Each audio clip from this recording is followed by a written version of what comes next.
One interesting development in New York theater in recent years has been the attempt to revive Golden Age musicals that have problematic librettos.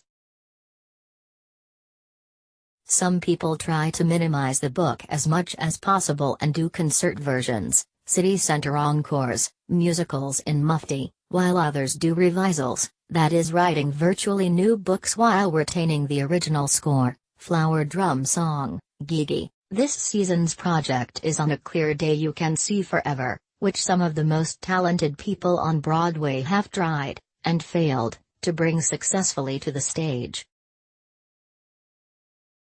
Now Irish Repertory Theatre has pretty much gotten it right by staying as close to the original text as possible.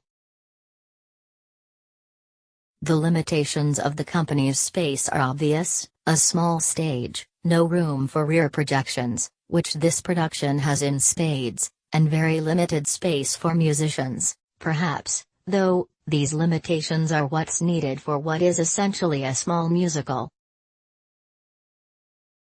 This fast-moving, intimate production loses none of the plot's essential elements and sets up some of the best music of Alan Lerner and Burton Lane. Preview: Irish Repertory Theatre restores luster to musical On a Clear Day You Can See Forever. On a Clear Day tells the story Daisy Gamble, Melissa Errico, a woman who has extrasensory abilities. She can read minds. When she talks to flowers they listen and they grow, and she seems to have had one very interesting past life as an English aristocrat.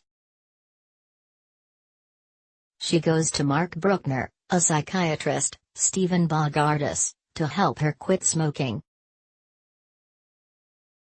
When Bruckner puts her under hypnosis, he unlocks what appears to be Daisy's past life as Melinda Wells. At first, he is skeptical. But as she relives a love affair with the rakish Edward Moncrief, John Cutia, he falls in love with Melinda, though not Daisy.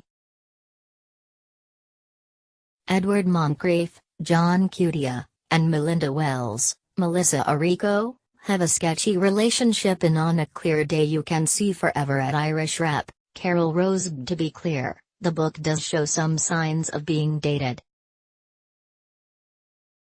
While reincarnation is still popularly held belief, especially in some religions and the Shirley MacLaine household, ESP is not the hot topic it was in 1965 when the play was written, and these days, few people really believe that talking to their plants is a reasonable substitute for Miracle-Gro. All those things were hip, or mod, in the mid-1960s. But in character development, the play holds up surprisingly well. Daisy and Melinda, both played expertly by Errico, are strong, well-developed and very different characters.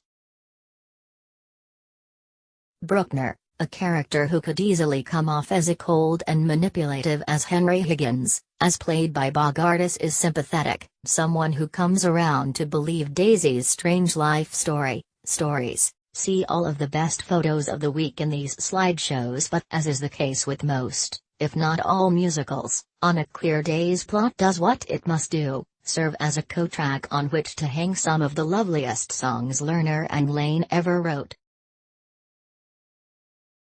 In the pre-rock and roll era, the title song, What Did I Have That I Don't Have?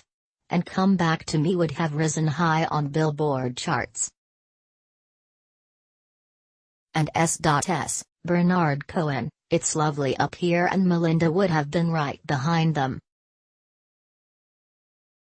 It doesn't hurt that here those songs are sung by three of the best performers in theater today. In song, Errico manages to convey Daisy's loopiness and Melinda's sophistication, and she gives a rendition of What Did I Have That I Don't Have? That is at once touching and rousing.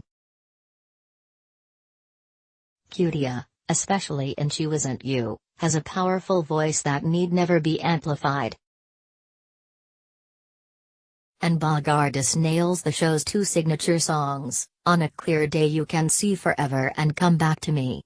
The production is typical of the best of director Charlotte Moore's musical adaptations for Irish Rep. It is a moving and fun excuse to hear some of the best tunes of old Broadway. On a Clear Day You Can See Forever is playing now through August 12 at the Irish Repertory Theatre, 132 West 22nd Street. For more information, go to irishrep.org.